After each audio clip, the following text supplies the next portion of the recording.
This is what separates amplitude from frequency.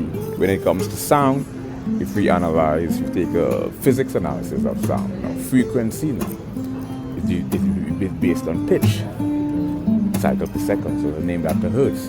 What causes frequency is when there's a force that's applied to an already established tension. Now, in some syntactical contexts, amplitude is also applied to when a force is applied. You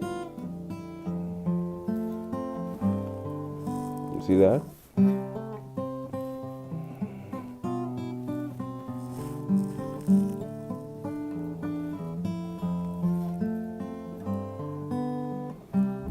Semantic ambiguity in literary devices, in rhetorical devices, derive from the tonality.